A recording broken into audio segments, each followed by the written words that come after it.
கொஞ்சம் கொடி இறங்க. அம்பேத்கர் படம் போட்ட கொடி, ஐஜிகே கொடி கொஞ்சம் இறக்குது. கொஞ்சம் இறக்க எந்த பக்கமா டிவி எடுக்க முடியாது. தம்பி கொடி ஆட்டாதீங்க, கீழே இறக்கப்பா.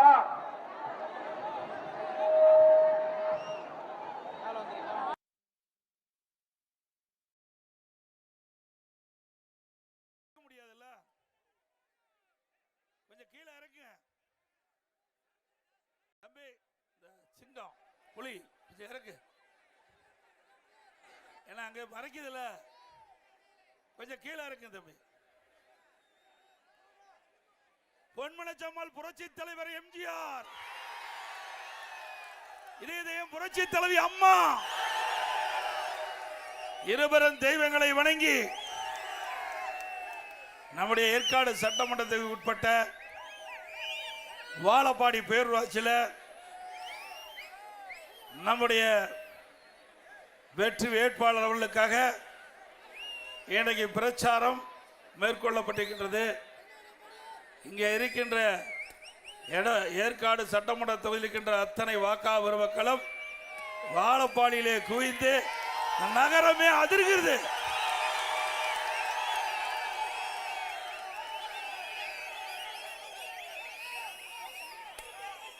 இந்த ஏற்காடு சட்டமன்ற தொகுதி மக்கள் வெள்ளத்தில் சூழ்ந்து கடல் போல் மக்கள் வெள்ளம் காய்ச்சிருக்கு.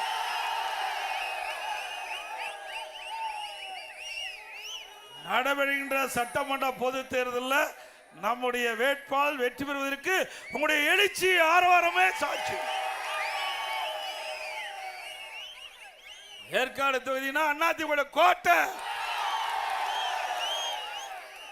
சேலம் மாவட்டம் அதிமுக எக்கு கோட்டை. இந்த சிறப்பான நிகழ்ச்சியில கலந்து கொண்டு சிறப்பித்துக் கொண்டிருக்கின்ற முன்னாள் அமைச்சர் செம்மலி அவர்களே, ஆற்றல் மிகு மாவட்ட கழக செயலாளர் அருமை சகோதரர் திரு ஆர் இளங்கோவன் அவர்களே, பொறுப்பாளர் ஏடிசி தனபாலன் அவர்களே, முன்னாள் எம்எல்ஏ சகோதரி திருமதி கு சித்ரா அவர்களே, மற்றும் நிகழ்ச்சியிலே பங்கு பெற்றுகின்ற ஒன்றிய கழக செயலாளர், நகர கழக செயலாளர், பேரூர் கழக செயலாளர்களே, கூட்டணி கட்சி சேர்ந்த நிர்வாகிகளே, பாஜக, பாட்டாளி மக்கள் கட்சி, அம்மா மக்கள் முன்னேற்ற கழகம், தமிழ் மாநில காங்கிரஸ், இந்திய ஜனநாயக கட்சி, மக்கள் ராஜ்ய கட்சி தலைவர் மற்றும் மக்கள் ராஜ்யம், தமிழ் மாநில சமாஜ் கட்சி, தமிழ் மாநில காங்கிரஸ் கட்சியை சேர்ந்த மாவட்ட செயலாளர், நிர்வாகிகளே, பெரியவர்களே, தாய்மார்களே, வாக்காளர் மக்களே, விவசாயிகளே, விவசாய தொழிலாளர் நண்பர்களே, இன்றைக்கு மலைவாழ் மக்களே, இன்றைக்கு நெசவு தொழில் செய்கின்ற நெசவாளர் பெருமக்களே, வாரிந்து சிறப்பித்துக் கொண்டிருக்கின்ற வாக்காளர் பெருமக்களே, பத்திரிகையாளர் ஊடகங்களே, அனைவருக்கும் என்னுடைய முதற்கண் நன்றி கலந்த வணக்கம். இன்றைக்கு சேலம் மாவட்டத்தில் 11 சட்டமன்ற தொகுதி இருக்குது. 2021 11க்கு 10 தொகுதி வென்ற மாவட்டம் அதிமுக மாவட்டம். ஸ்டாலின் வேணா 2021 தப்பி தவறி முதலமைச்சராக இருக்கார். ஆனா இந்த மாவட்டத்தை பொறுத்த வரைக்கும் அதிமுக தான் ஆண்டது.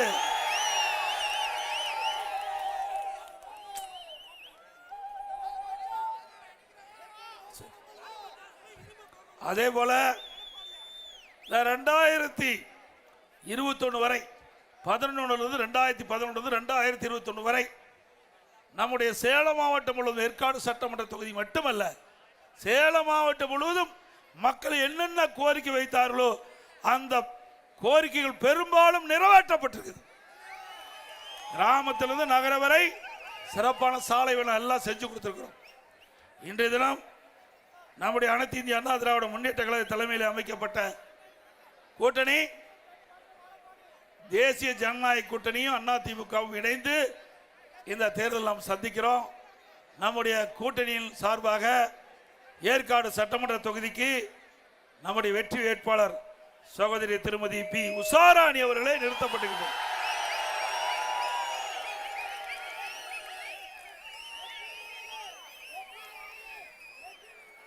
நம்முடைய வெற்றி வேட்பாளருக்கு இரட்டை சின்னத்திலே வாக்களித்து வெற்றி பெற செய்யுங்க. நம்முடைய சின்னம் பொன்மனச்சம்மாள் புரட்சி தலைவர் எம்ஜிஆர் சின்னம், அம்மா அவர்கள் சின்னம், விவசாயிகள் சின்னம், தொழிலாளிகள் சின்னம், ஏழைகள் சின்னம், வெற்றி சின்னம். வாக்களிப்பீர் இரட்டை இலைக்கு. இன்றைய தினம் ஸ்டாலின் சொல்றாரு திமுக கூட்டணியில நிறைய கட்சி இருக்குதுன்னு. கட்சி இருக்கிறது உண்மைதான், வாக்கு இல்லையா? ஆள் இருக்கிறது உண்மைதான், ஆனா அங்க வெற்றி வாய்ப்பு இல்லை. அண்ணா திமுகவில் கூட்டணியுடைய எண்ணிக்கை குறைவாக இருந்தாலும் நம்முடைய கூட்டணி வலிமையான கூட்டணி. நம்ம கூட்டணி இருக்கின்ற கட்சிகள் வாக்கு வங்கிகள் நிறைந்த கூட்டணி, அப்படித்தானே? திமுகவில் 2021ஆம் ஆண்டு எந்தெந்த கட்சியில அந்த திமுக கூட்டணி வச்சதோ அந்த கட்சி தான் எப்போ கூட்டணி வைக்குது.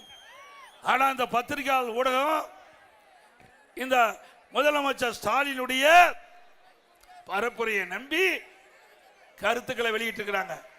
2021 சட்டமன்ற பொதுத் தேர்தல் திமுக தலைமையில் எந்தெந்த கூட்டணி அங்கம் வைத்ததோ அதே கூட்டணி தான் இப்பொழுதும் அந்த கூட்டணியில தொடர்றாங்க.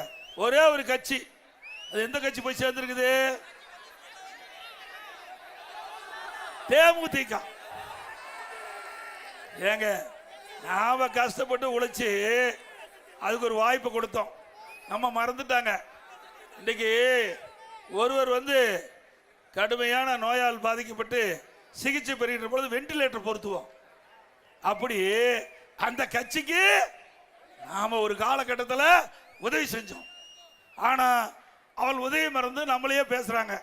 பேசிட்டோம், தவறு இல்லை. அதை விமர்சனம் செய்வதற்கு நாங்க அந்த விமர்சனத்தை நாங்க ஏற்றதுக்கு தகுந்த பதிலை நிச்சயம் கொடுப்போம். அதிமுக பொறுத்த வரைக்கும் எங்களுக்கு யாரெல்லாம் உதவி செய்யறோ அவர்களெல்லாம் ஏனியில ஏற்றி விடுவது போல ஏற்றி விடுகின்ற கட்சி அதிமுக கட்சி. திமுக கட்சி பொறுத்த வரைக்கும் ஏனியில ஏற வரைக்கும் பார்த்து உச்சியில் போகும்போது ஏணி பிடிக்குவான். அப்படிப்பட்ட கட்சியில் தான் போய் நம்ம கூட்டணி சேர்ந்திருக்காங்க. ஏற்கனவே 2021ஆம் ஆண்டு திராவிட முன்னேற்ற கழக தலைமையில் அமைக்கப்பட்ட கூட்டணி கம்யூனிஸ்ட் கட்சி கூட்டணி, அதே போல விடுதலை சிறுத்தை, இன்னும் பல இஸ்லாமிய கட்சிகள் சேர்ந்திருக்குது. அப்படி நிலைமை என்ன? 2021 2011 இருந்து 10 ஆண்டு காலம் அந்த திராவிட முன்னேற்ற கழகத்துக்கு தாங்கி பிடிச்சிட்டு இருக்காங்க. அதுவும் குறிப்பா 2021 இருந்து 2026 வரை திராவிட முன்னேற்ற கழகம் செய்கின்ற தவறுகள் எல்லாம் சட்டமன்றத்தில் பேசாம அந்த கட்சிக்கு திராவிட முன்னேற்ற கழக அரசுக்கு முட்டு கொடுத்துட்டு இருந்தாங்க. இன்னைக்கு என்ன நிலைமை? நான் அப்பவே அந்த கட்சியில் இருக்கிற தலைவர் சொன்னேன், திமுகவை நம்பாதீங்க, மக்களுடைய பிரச்சனை எடுத்து சொல்லுங்க. சட்டமன்றத்தில் பிரதான எதிர்கட்சி மக்களுக்கு குரல் கொடுக்கிறோம், எங்களுக்கு பக்க பலமா இருங்க. நீங்களும் எதிர்கட்சி வரிசையில் கோர்ந்திருக்கிறீங்க, நீங்களும் ஒரு இயக்கத்தை நடத்திட்டு இருக்கிறீங்க. ஒரு இயக்கம் வலிமையடைய வேண்டும் என்றால் மக்களுடைய பிரச்சனையை தைரியமாக சட்டமன்றத்தில் வெளிப்படுத்த வேண்டும், அரசுடைய கவனத்துக்கு கொண்டு வர வேண்டும், மக்களுக்காக நடுரோட்டில் போராட வேண்டும், வீதியில போராட வேண்டும்.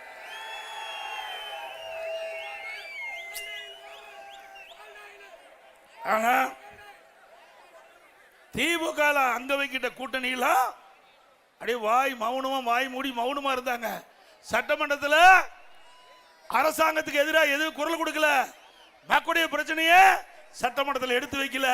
அதனால மக்களுடைய செல்வாக்கு இழந்துட்டாங்க. இப்போ 2021 கம்யூனிஸ்ட் கட்சிக்கு கிடைத்த இடத்தை விட ஒரு இடம் குறைவா குறிச்சிட்டாங்க. இதுதான் ஸ்டாலின் கொடுத்த பரிசு அந்த கட்சிக்கு. ஸ்டாலின் அவர்கள் எப்பொழுதுமே கூட்டணி கட்சிக்கு விசுவாசமா இருந்தது கிடையாது. அண்ணா திமுக பொறுத்த வரைக்கும் எங்கள் தலைமையிலே அமைக்கப்படுகின்ற கூட்டணி உயிரை கொடுத்த தொண்டர்கள் பாடுவார்கள். அப்படித்தான் நம்ம நடந்தோம். நம்ம கூட்டணியில யார் நம்பினாங்களோ அவர்களுக்கெல்லாம் சின்னத்தை பெற்றுக் கொடுத்த கட்சி அண்ணா திமுக கட்சி. எங்க கூட்டணியில நம்பி எங்களோடு இணைந்து பணியாற்றிய கூட்டணி வேட்பாளர்கள் எல்லாம் எங்களுடைய கட்சி நிர்வாகிகள் தொண்டர்கள் இரவென்று பகலென்று பாராமல் தேனீக்களை போல எருமை போல சுறுசுறுப்பா செயல்பட்டு அதிமுக நிற்கின்ற வேட்பாளரை விட கூட்டணி கட்சி நிற்கின்ற வேட்பாளர்களை பாடுபட்டு வெற்றி பெற செய்யக்கூடிய இயல்பான எண்ணம் உடையவர்கள். பொன்மனச்செம்மல் புரட்சி தலைவர் எம்ஜிஆர் இந்த இயக்கத்தை தோற்றுவிக்கின்ற பொழுது எப்படி உயர்ந்த உள்ளம் கொண்ட தலைவராக இருக்கிறாரோ அப்படி கழக நிர்வாகிகளை தொண்டரையும் எங்களுடைய தலைவர் எங்களை வளர்த்திருக்கின்றார். ஸ்டாலின்லாம் அப்படி அல்ல, திரு கருணாநிதி அவர்கள் அப்படி இல்ல. எப்பொழுது பார்த்தாலும் என்னப்பா பாட்டு வருது?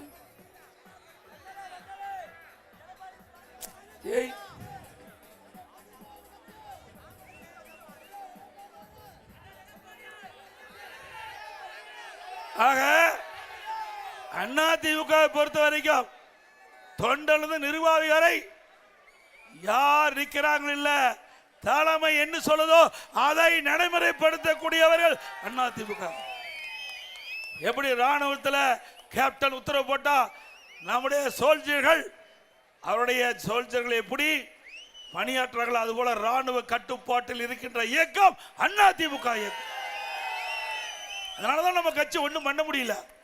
எவ்வளவு முயற்சி செஞ்சாங்க. நான் ஒரு விவசாய குடும்பத்தில் பிறந்து உங்களோட வாழ்ந்து ஒரு பொறுப்புக்கு வருகின்ற பொழுது எவ்வளவு பிரச்சனை உண்டாக்குனாங்க இந்த ஸ்டாலின் அவர்கள். சட்டமன்றத்தில் ஏன்னா முதலமைச்சர் சட்டமன்றத்தில் பெரும்பான்மை நிரூபிக்க வேணும். அந்த காலகட்டத்தில் திரு ஸ்டாலினும் அவர் சார்ந்த முன்னாள் அமைச்சர்கள் எம்எல்ஏக்கள் பண்டின அட்டுழியும் கொஞ்சம் நஞ்சம் இல்ல, எல்லாமே இதில் வந்திருக்குது. தொலைக்காட்சியில் வந்த செய்தி நீங்க எல்லாம் பார்த்திருப்பீங்க. பெரும்பான்மை நிரூபிக்கின்ற பொழுது சட்டப்பேரவை இருக்கையிலிருந்து சட்டப்பேரவை தலைவரை கீழே இழுத்து தள்ளுறாங்க. என்னுடைய டேபிள் ஏறி டான்ஸ் ஆடுறாங்க. இதுக்காக சட்டமன்றத்தை உங்களுக்கு அனுப்புனாங்க. வெக்கமா இல்ல? ஒரு சட்டமன்ற மாமன்றம், புனிதமான இடம், 8 கோடி தமிழக மக்களுடைய சட்டங்களை பிரதிபலிக்கின்ற இடம் சட்டமன்றம். அப்படிப்பட்ட இடத்துல கேவலமாக நடந்து கொண்ட கட்சி எம்எல்ஏக்கள் இன்றைய முதலமைச்சர் ஸ்டாலினும் அவரோடு இருந்த முன்னாள் அமைச்சர்கள் முன்னாள் சட்டமன்றம் எவ்வளவு கீழ்த்தரமாக நடந்தாங்க. பிறகு நாம பெரும்பான்மை நிரூபிச்சிட்டோம். பொறுக்க முடியாத ஸ்டாலின் தம்பி ஸ்டாலின் அவர்கள் சட்டை கிழிச்சுட்டா வீதியில் போயிட்டு இருக்கார். சட்டை கிழிச்சுக்கிட்டு பெரும்பான்மையை நிரூபிக்கின்ற பொழுது உங்களால் தாங்க முடியல. இப்ப அதிமுக கூட்டணி பெரும்பான்மையான இடங்களிலே வெற்றி பெறும்.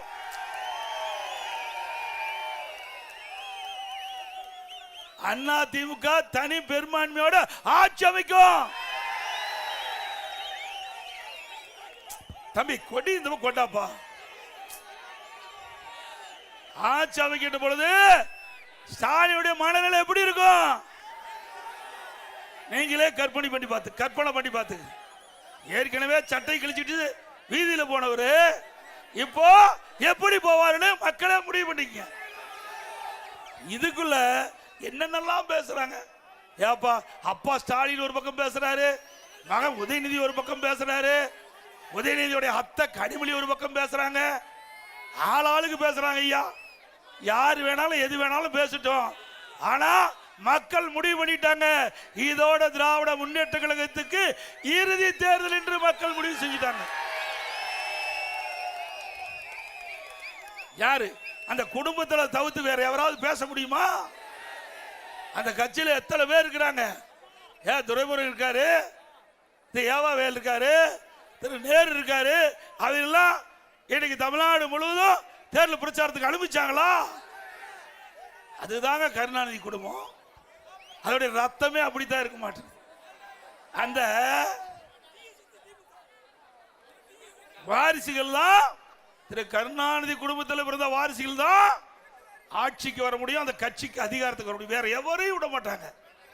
ஆக வாரிசு அரசியல் நாட்டுக்கு தேவையா? குடும்ப ஆட்சி நாட்டுக்கு தேவையா? இந்த குடும்ப ஆட்சிக்கு வாரிசு அரசியலுக்கு இந்த தேர்தல் முற்றுப்புள்ளி வைப்பீங்களா? என்னங்க நாட்டில் வித அதிசயமா? வேற யாரும் வரக்கூடாதா? இங்க இருக்கிற நம்ம ஏற்காடு சட்டமன்ற தொகுதியில் வாழப்பாடியில் இருக்கின்ற ஒருவர் இந்த முதலமைச்சர் ஆனா ஏத்துக்க மாட்டாங்களா மக்களே? வரட்டுங்க. இந்த தேர்தலோட திரு கருணாநிதி குடும்பத்திற்கு இறுதி தேர்தல். இனி இந்த நாட்டை ஆளக்கூடியவர், தமிழ்நாட்டுடைய முதலமைச்சராக வரக்கூடியவர் இன்றைக்கு இந்த ஜனநாயக நாட்டில், இந்த தமிழக மண்ணில் பிறந்த எல்லாருக்கும் உரிமை உண்டு.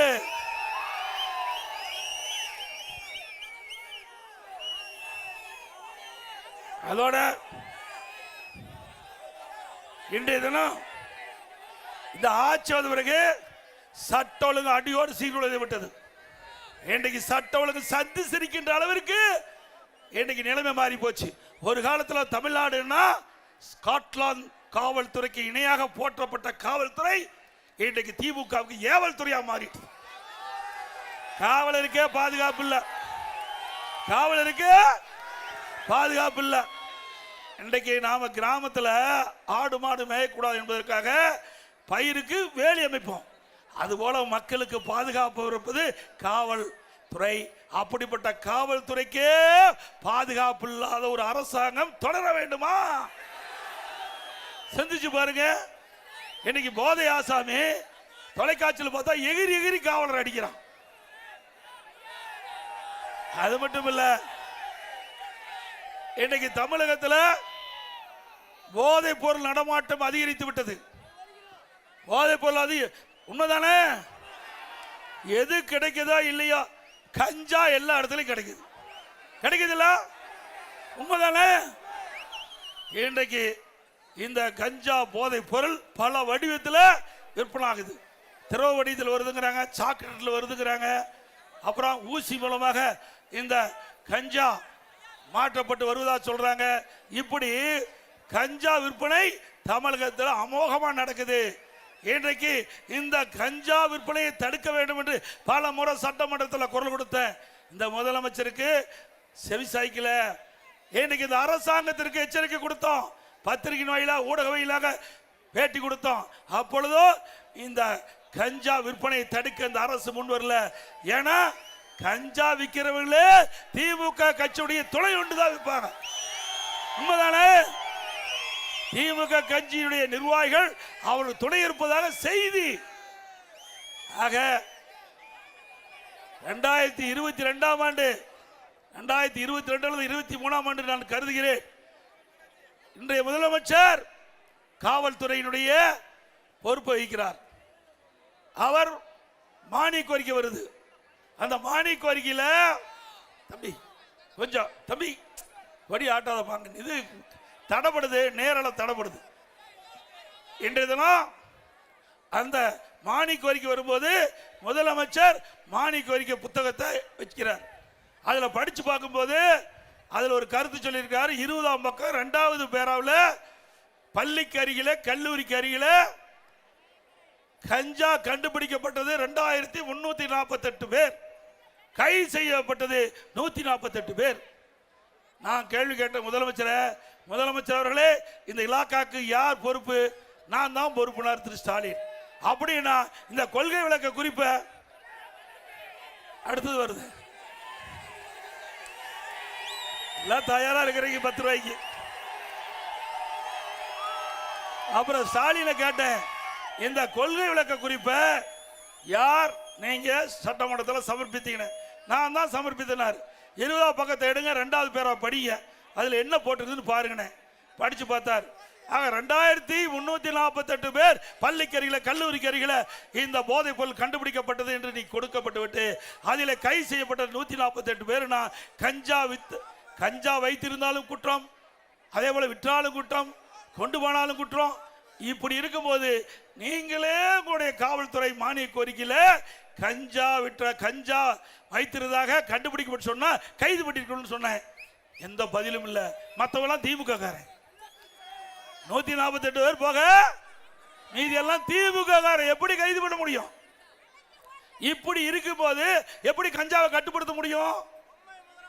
அதனால இந்த முதலமைச்சருக்கு வரைக்கும் தமிழகத்தில் போதைப் பொருள் நடமாட்டத்தை தடுக்க முடியாது. அதிமுக நிச்சயமா உங்க துணை கொண்டு 100% ஆட்சிக்கு வரும். ஆட்சிக்கு உடனே 3 மாதத்தில் தமிழகத்தில் கஞ்சாவை முழுமையாக ஒழிக்கப்படும். சட்டத்தின் ஆட்சி நடக்கும். நான் சேலம் மாவட்டத்தை சேர்ந்தவன், உங்களுடைய மாவட்டத்தை சேர்ந்தவன். 4 ஆண்டு 2 மாத காலம் நான் சிறப்பான ஆட்சி கொடுத்தோம். அந்த காலகட்டத்தில் போதைப் பொருள் நடமாட்டத்தை முற்றிலும் ஒடுக்கப்பட்டது. அதே போல நான் முதலமைச்சர் பொறுப்பேற்கின்ற பொழுது கடுமையான சோதனை, வறட்சி, 2017 கடு வறட்சி, குடிப்பதற்கு கூட மக்களுக்கு தண்ணீர் கிடைக்காத ஒரு சூழ்நிலை, அதை சரி செஞ்சோம். பிறகு புயல் டெல்டா மாவட்டத்தை புரட்டி போட்டது, அதை சரி செஞ்சோம். பிறகு கொரோனா, 1 வருஷம் யாரும் வர முடியல, வர முடிஞ்சுதா? இன்றைக்கு கண்ணுக்கு தெரியாத காற்றில் விஷக்கருவிகள், கொரோனா என்ற விஷக்கருவி பரவி அது யாராவது பாதிக்கப்பட்டா உடனடியா உயிருக்கு ஆபத்து ஏற்படுகின்ற சூழ்நிலை. அந்த காலகட்டத்தில் கூட அதிமுக அரசு சிறப்பாக செயல்பட்டு, திறமையா செயல்பட்டு, விலை மதிக்க முடியாத உயிரை காப்பாற்றிய அரசாங்கம் அதிமுக அரசாங்கம்.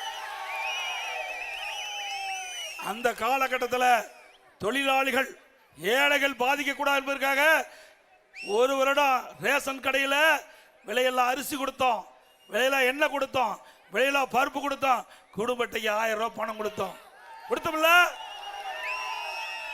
அதே காலகட்டம் தை பொங்கல் வந்தது. இன்றைக்கு ஏழைகள் பாதிக்க கூடாது, தமிழ்நாட்டுடைய முக்கிய பண்டிகை கிராமத்திலிருந்து நகர வரை இன்றைக்கு எல்லோரும் தை பொங்கலை சிறப்பாக கொண்டாடுவோம். தை பிறந்தால் வழி பிறக்கும் என்று சொல்லுவாங்க பெரியவங்க. அதன்படி நம்முடைய தமிழ்நாட்டு மக்கள் தைப்பொங்கல் சிறப்பாக கொண்டாடும் என்பதற்காக எல்லா குடும்பத்துக்கு 2500 ரூபாய் பணம் கொடுத்தோம். எந்த காலகட்டம் 1 ரூபா அரசாங்கத்துக்கு வருமானம் இல்ல, 1 ரூபா வருமானம் இல்ல. தொழிற்சாலை மூடிட்டாங்க, கடை மூடப்பட்டது, பெட்ரோல் பங்க் எல்லாம் திறக்கல, அதுல வர்ற வருவாய் இல்ல, ரோட் டாக்ஸ் இல்ல, பத்திரப்பதிவு இல்ல, டாஸ்மாக் இல்ல, கலால் வரி இல்ல. இப்படி 1 ரூபா வரி வருமானம் இல்லாத போதே சிறப்பான ஆட்சி கொடுத்த ஒரே அரசாங்கம் அதிமுக அரசாங்கம். திமுக ஆட்சி வந்த பிறகு என்ன வறட்சி வந்ததா, புயல் வெள்ளம் வந்ததா, கொரோனா வந்ததா? ஒண்ணும் வரல. எதுவுமே வராம கடன் 5 லட்சம் ரூபாய் வாங்கிட்டாங்க. எதுவுமே வராத 5 லட்சம் கடன் வாங்குவதற்கு என்ன காரணம்? நாங்க வருமானம் இல்லாத போது என்ன இந்த நாட்டு மக்களுக்கு தேவையோ அத்தனை செஞ்சோம். அரசு ஊழியர்கள் 1 ரூபா சம்பளம் பிடிக்கல. பக்கத்து மாநிலம், நம்மை சுற்றி இருக்கின்ற மாநிலம், ஆந்திரா, கர்நாடகா, கேரளா, எல்லா மாநிலத்திலும் 30% அரசு ஊழியர்களுக்கு பிடித்த செஞ்சாங்க. அதிமுக அரசு பிடித்த செய்யல. அரசு ஊழியர்கள் அரசாங்கம் போடுகின்ற சட்டத்தை நிறைவேற்றக்கூடிய பொறுப்பிலே இருக்கின்றவர்கள் அரசு ஊழியர்கள். அப்படிப்பட்டவர்கள் திறமையா செயல்பட வேண்டும் என்ற எண்ணத்தின் அடிப்படையிலே 1 ரூபா பிடிக்காம சம்பளம் முழுவதும் கொடுத்த ஒரே அரசாங்கம் அதிமுக அரசாங்கம். இன்றைக்கு தினம் இப்படி இருக்கும்போது 5 லட்சம் கோடி கடன் வாங்கிட்டீங்க. 5 லட்சம் கோடி இதை யாரையா கட்டுறது? யாரு கட்டுறது?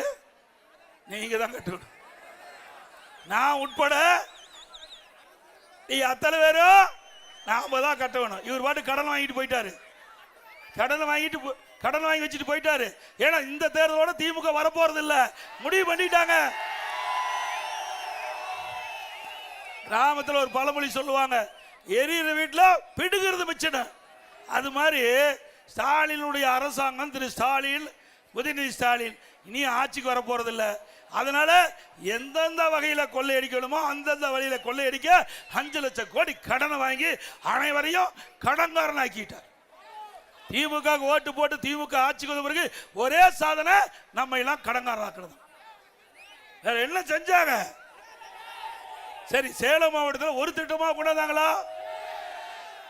நான் முதலமைச்சர் இருந்த காலகட்டத்தில், நெடுஞ்சாலைத்துறை அமைச்சர் இருந்த காலத்தில் எத்தனை பாலம் நிறைய கட்டி கொடுத்தோம்.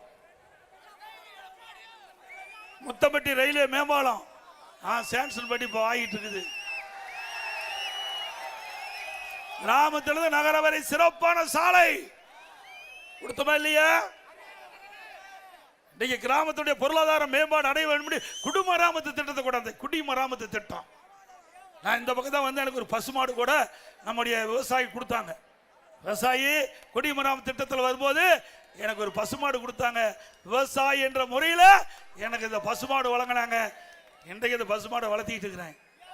ஆக குடிமராமத்து திட்டம் என்பது ஒரு முக்கியமான திட்டம்.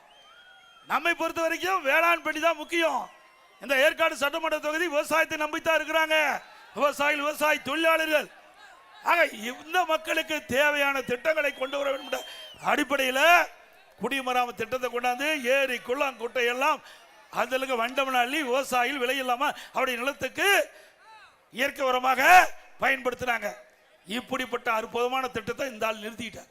விவசாயத்தை பத்தி தெரிஞ்சாதானே அந்த திட்டம் இவரு கண்ணை உறுதிச்சு நிறுத்திட்டாங்க. மீண்டும் அதிமுக ஆட்சி மலரும். மீண்டும் அதிமுக ஆட்சியில குடிமரம் திட்டம் வரும். நம்முடைய விவசாயிகள் தொடக்க வேளாண் கூட்டுறவு வங்கியில் வாங்கிய கடன் தள்ளுபடி செஞ்சோம். 2 முறை தள்ளுபடி செஞ்சோம். 2016 அம்மா ஒரு முறை தள்ளுபடி செஞ்சாங்க.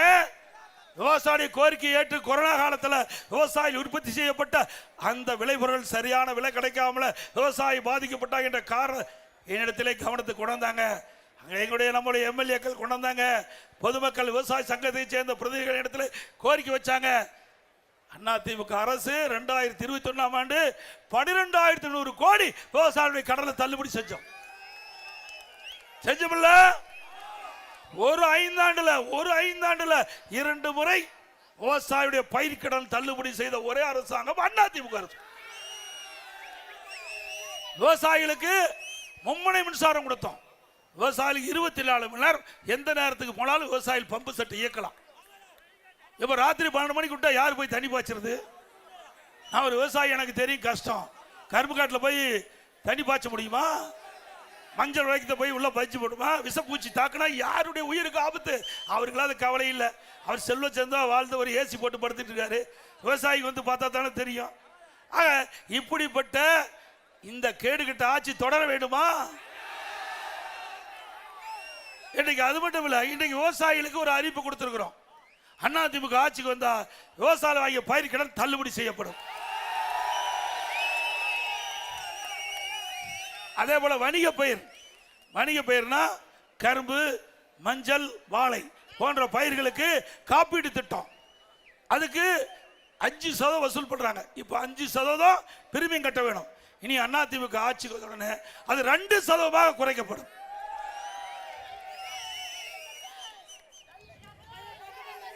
அதே போல நம்முடைய பகுதி வறட்சியான பகுதி. மழையை நம்பித்தான் நம்முடைய விவசாயிகள் அந்த விவசாய பணி மேற்கொள்ள வேண்டும். ஆக நிலத்தடி உயர்த்த வேண்டும். விவசாயிகளுக்கு தேவையான நீர் கிடைக்க வேண்டும். ஏரி குளமெல்லாம் நிரப்ப வேண்டும். அதற்காக மேட்டூர் அணையிலிருந்து மேட்டூர் அணை நிரம்பி உபரியாக வெளியேறுகின்ற பொழுது நீரேற்றின் மூலமாக இந்த பகுதியில் இருக்கின்ற மக்களுக்கு அங்கங்க இருக்கின்ற ஏரி குளம் குட்டை நிரப்பப்படும்.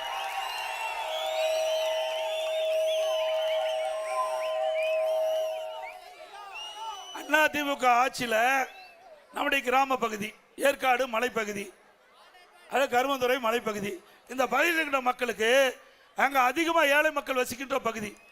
இந்த மக்களுக்கு அங்கேயே சிகிச்சை அளிக்க வேண்டும். அவர்களுக்கு சிகிச்சை கொடுக்க வேண்டும்னா ஒரு 15-20 கிலோமீட்டர் வந்தால் தான் டாக்டர் பார்த்து அவர் நோயை குணப்படுத்த முடியும். அப்படிப்பட்ட ஏழை மக்கள் அதிகமாக வசிக்கின்ற பகுதியை தேர்ந்தெடுத்து அங்கே ஒரு அம்மா மினி கிளினிக் திறந்தேன். இது இந்த ஆளுக்கு என்ன வலிக்குன்னே தெரியல ஸ்டாலினுக்கு. இதுல என்னங்க அரசியல் வேண்டி இருக்குது? 2000 அம்மா மினி கிளினிக் அனுபவ நீதியாக. நான் கிராமத்தில் பிறந்த காரணத்தால நாங்களாம் டாக்டர் போனால் எடப்பாடிக்கு 15 கிலோமீட்டர் போகணும். அதனால நம்ம ஊர்லேயே ஒரு அம்மா மினி கிளினிக் திறந்தா, கிராமத்திலே திறந்தா, ஏழை மக்கள் அதிகமாக இருக்கின்ற பகுதி திறந்தா அவர்கள் அங்கேயே போய் அம்மா மினி கிளினிக் போய் சிகிச்சை பெறலாம். அதில் ஒவ்வொரு அம்மா மினி கிளினிக்கில் ஒரு எம்பிபிஎஸ் டாக்டர், ஒரு செவிலியர், ஒரு நர்ஸ், ஒரு மருத்துவ உதவியாளர், இப்படி அந்த திட்டத்தை கொண்டாந்து மக்களிடத்தில் மிகப்பெரிய வரவேற்பு. எல்லா இடத்துலையும் ஏழை மக்கள் அங்கே போய் அற்புதமாக சிகிச்சை பெற்றாங்க. மக்களிடத்தில் வரவேற்பு சொன்ன ஸ்டாலின் பார்த்தார், மக்களிடத்தில் அதிமுக செல்வாக்கு அதிகமாக இருக்குது அப்படின்னு அந்த ஏழை மக்களுக்கு சிகிச்சை அளிக்கக்கூடிய திட்டத்தை கூட ரத்து செய்த முதலமைச்சர் இன்றைய முதலமைச்சர் ஸ்டாலின். இப்படிப்பட்ட ஒரு ஆட்சிக்கு வரணுங்களா? ஏழைகளை வஞ்சிக்கிட்ட அரசு தேவையா? இதுல என்ன அரசியல் வேண்டியது இருக்குது? ஒவ்வொரு கட்சியும் மக்களுக்கு சேவை செய்ய, மக்களுக்கு உதவி செய்ய, மக்களுக்கு நன்மை செய்யதான் ஒரு அரசாங்கம் அமைக்கப்படும். ஆனா இந்த அரசாங்கத்தை பொறுத்த வரைக்கும் ஏழைகளுக்கு உதவி செய்கின்ற, அதை கூட தடுத்து நிறுத்துகின்ற மக்கள் ஒரு அரசாங்கம் திமுக அரசாங்கம். எவ்வளவு கொடுமை! இதெல்லாம் கிராமத்தில் பிறந்திருந்தா தெரியும், ஏழைகளோட வாழ்ந்தா தெரியும், ஏழைகள் படிக்கிற கஷ்டத்தை பத்தி என்ன தெரியும். நான் கிராமத்திலிருந்து வாழ்ந்தவன், கிராமத்தில் வாழ்ந்தவன். இன்றைக்கு ஏழைகள் படிக்கின்ற துன்பம், துயரம், வேதனை அத்தனையும் நேரடியாக பார்த்து அவங்களோடு வாழ்ந்தவன். அதனால ஏழைகள் எங்கெல்லாம் பாதிக்கிறார்களோ அவர்களுக்கு உதவி செய்கின்ற அரசாக அதிமுக அரசு இருந்தது. மீண்டும் ஸ்டாலின் அவர்களே, மீண்டும் அதிமுக ஆட்சி, எங்களுடைய கூட்டணி வலிமையா இருக்குது. எங்களுடைய கழக நிர்வாகிகள், தொண்டர்கள் கூட்டணி சிறப்பா செயல்பட்டு மக்களுடைய ஆதரவை பெற்று ஆட்சி அமைக்கும். ஆட்சி அமைச்ச உடனே ரத்து செய்யப்பட்ட அம்மா மினி கிளினிக் மீண்டும் திறக்கப்படும். அதே போல ரேஷன் கடையில் இப்ப அரிசி போட்டுட்டு இருக்கிறோம். அந்த அரிசி பல பேர் சமைக்க முடியாத இருக்கின்ற நிலை என்று என்னிடத்தில் தெரிவிச்சாங்க. நானும் வாங்கி பார்த்தேன். அது ஏற்றுக்கொள்ள வேண்டியதுதான். இனி அதிமுக ஆட்சி பலத்துடனே நம்முடைய மளிகை கடையில் எப்படி தரமான அரிசி இருக்குதோ அதே அரிசி ரேஷன் கடையில் வழங்கப்படும். அதுக்கெல்லாம் டெக்னிக் இருக்குது.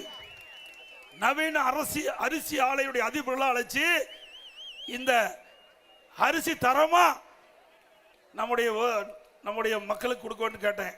தாராளமாக செய்யலாங்க, அதுக்கு பல வழி இருக்குதுன்னு எங்கிட்ட சொல்லியிருக்கிறாங்க. அதுக்கு சுமார் 2-3000 கோடி செலவானாங்க. எத்தனை ஆயிரம் கோடி செலவானாலும் பரவாயில்ல, ஏழைகளுக்கு சிறப்பான அரிசி கொடுக்க வேண்டும். அந்த அடிப்படையில் அதிமுக ஆட்சிக்கு வந்தோடனே ரேஷன் கடையில் தரமான அரிசி விலை இல்லாம கொடுக்கப்படும். அதோட ரேஷன் கடையில் விலையில்லா பருப்பு கொடுக்கப்படும், விலையில்லா சமையல் எண்ணெய் கொடுக்கப்படும்.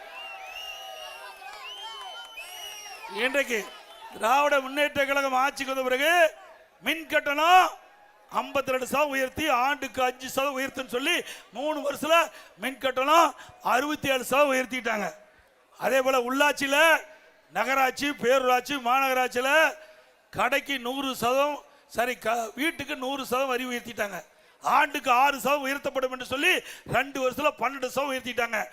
அதிமுக ஆட்சியில் இருந்ததை விட திராவிட முன்னேற்ற கழகம் ஆட்சிக்கு வந்த பிறகு உள்ளாட்சி அமைப்பின் மூலமாக இந்த அரசு கூடுதலா 112% வீட்டு வரி வசூல் பண்றாங்க.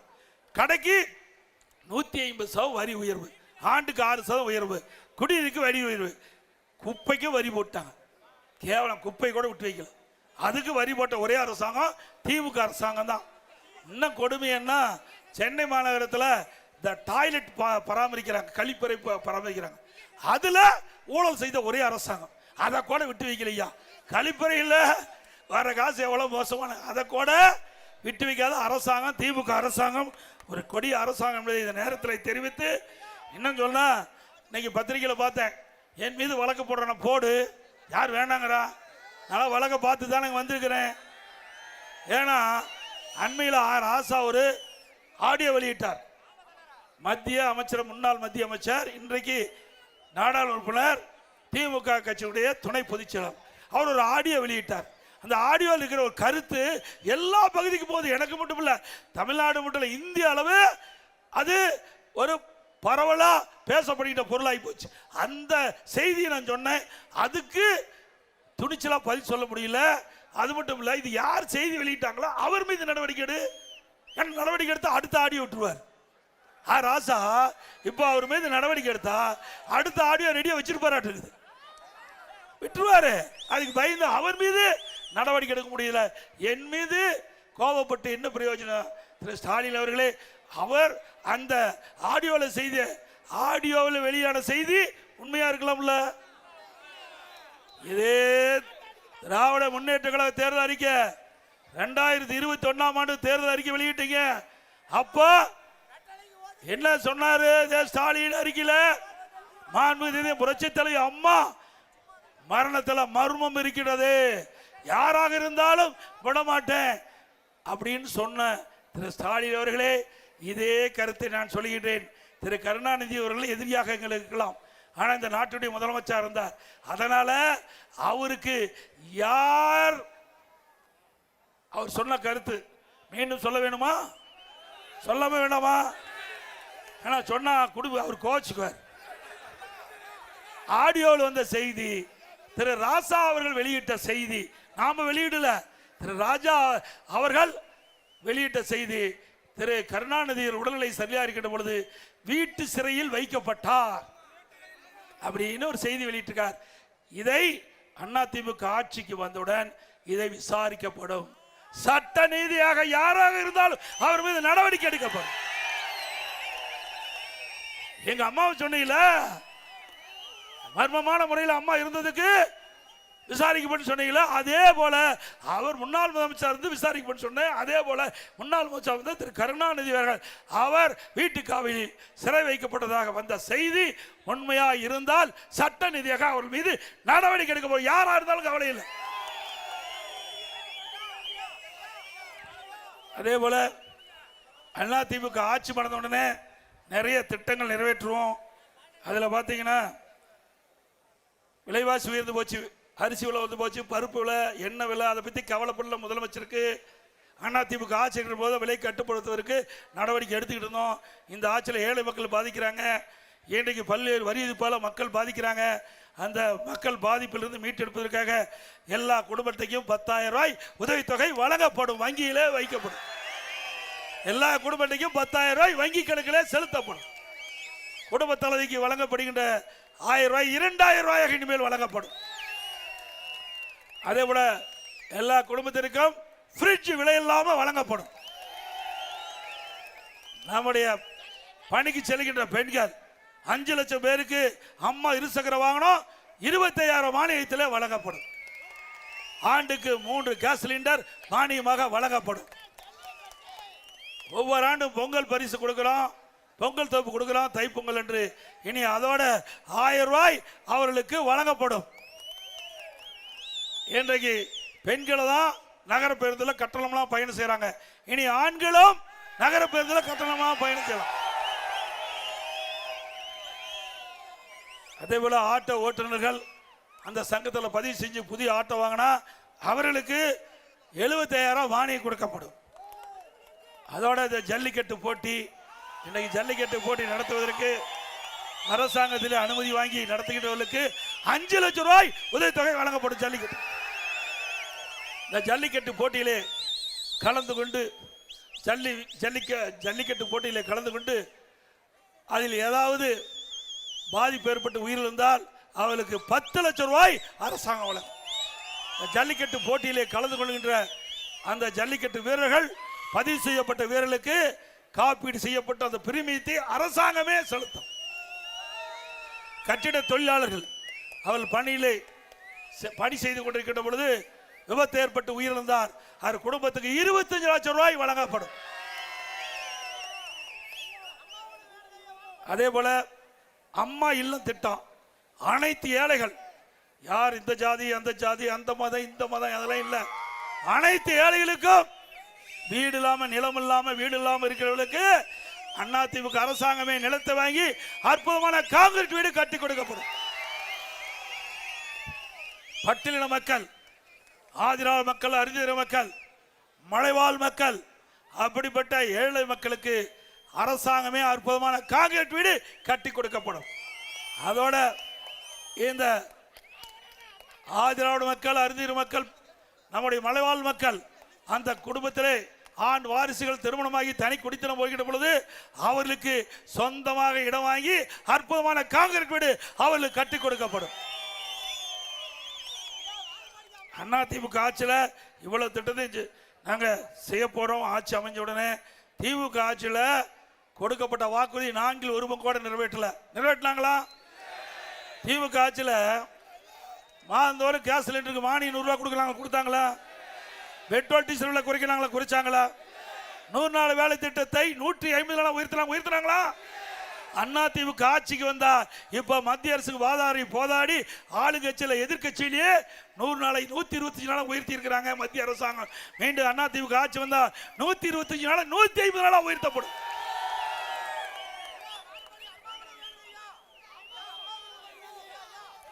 அதே போல இன்றைக்கு திராவிட முன்னேற்ற கழக ஆட்சியில் நம்முடைய ஏற்காட்டில் கூட்டுறவுத்துறையில் பயிற்சி நிலையம் கட்டுவதற்கு பேஸ்மெண்ட்லாம் போட்டோம். வேணுமனே திட்டமிட்டு இந்த அரசாங்கம் வந்த பிறகு வேறு இடத்துக்கு மாற்றிட்டாங்க. மீண்டும் அதிமுக ஆட்சி வந்தால் நம்ம ஏற்காட்டு பகுதியில் அற்புதமான கூட்டுறவு பயிற்சி நிலையம் அமைக்கப்படும். அதே போல இன்றைய தினம் மத்திய அரசாங்கம் ஒரு அறிவிப்பு வெளியிட்டிருக்குது. மத்திய அரசாங்கம் ஒரு அறிவிப்பு, இந்தியா முழுவதும் ஜாதிவாரி கணக்கெடுப்பு எடுக்கப்படும் என்ற அறிவிப்பு கொடுத்திருக்குது. அந்த அறிவிப்பின்படி தமிழ்நாட்டிலும் ஜாதிவாரி கணக்கெடுப்பு எடுக்கப்படும். இன்றைக்கு பல அறிவிப்புகள், இன்றைக்கு நிறைய அதிமுக ஆட்சியில் திட்டங்களை இந்த ஏற்காடு சட்டமன்ற தொகுதிக்கு நிறைவேற்றி கொடுத்துருக்கிறோம்.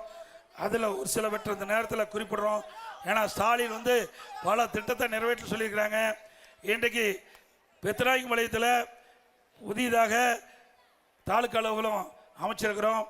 ஆலப்பாடியில் அனைத்து மகளிரிலும் துவற்றி வைக்கப்பட்டிருக்கிறது. கருமந்துறையில் தீயணைப்பு மீட்பு நிலையம் கொண்டு வந்திருக்கிறோம். வாழப்பாடியில் 12 கோடியில், பேலூர் 4 கோடியில் பேருந்து நிலையங்கள் மேம்படுத்தப்பட்டிருக்குது. ஏற்காடு அனைத்து மலைப்பகுதியிலும் சுற்றுலா பயணிகள் வசதிக்காக, உள்ளூர் மக்களின் வசதிக்காக அதிக அளவு நகர பேருந்துகள் இயக்கப்பட்டன. ஆனால் இந்த விடியா திமுக அரசு அந்த பஸ்ஸுடைய எண்ணிக்கை குறைச்சிட்டது. அதேபோல் அனைத்து மலைப்பகுதியில் உள்ள ஊர்களுக்கு சாலை வசதி, மின் வசதி, குடிநீர் வசதிகள் செய்து தரப்படும்.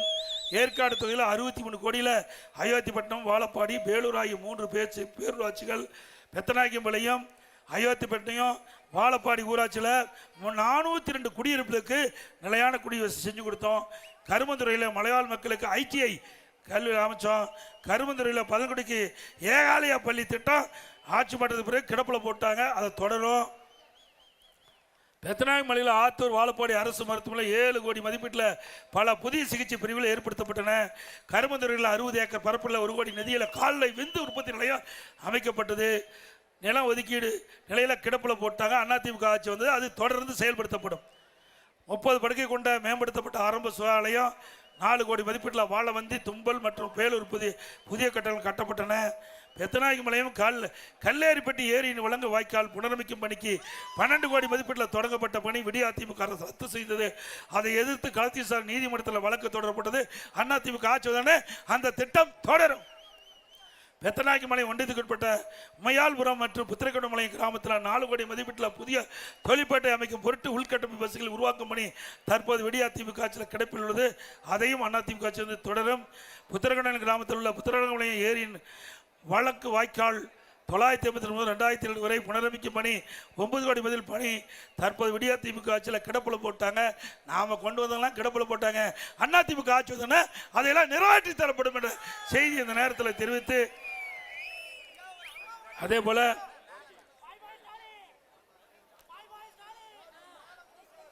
பல திட்டங்கள் அதிமுக ஆட்சியிலே நிறைவேற்றப்படும். பல கோரிக்கை கொடுத்திருக்கிறீங்க. அந்த கோரிக்கையெல்லாம் அதிமுக ஆட்சியிலே நிறைவேற்றப்படும் என்ற செய்தியை சொல்லி, இன்றைக்கு ஏற்காடு சட்டமன்ற தொகுதி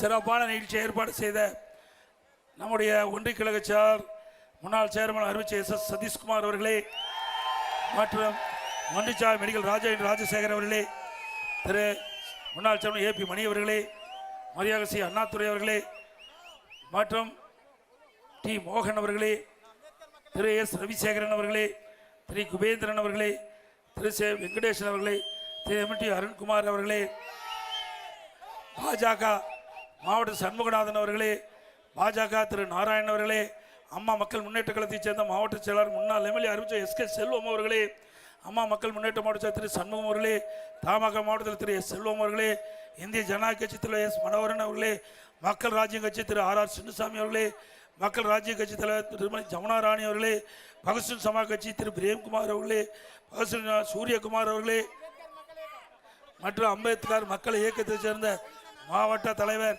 மரியாதைக்குரிய அண்ணாதுரை அவர்களே,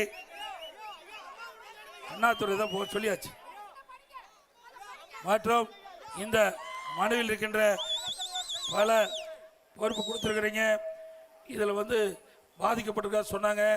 அவர்களுக்கெல்லாம் தேவையான உதவிகள் செய்து கொடுக்கப்படும் என்ற செய்தி இந்த நேரத்தில் தெரிவித்து வருகின்ற சட்டமன்ற தேர்தலில் உங்களுடைய பொன்னான வாக்களை இரட்டை சின்னத்தில் வாக்களித்து நம்முடைய வெற்றி வேட்பாளருக்கு பெருவாரியான வித்தியாசத்தில் வெற்றி பெற செய்ய வேண்டுமாய் இறைவனை வேண்டி கேட்டு மக்களை காப்போம். தமிழ்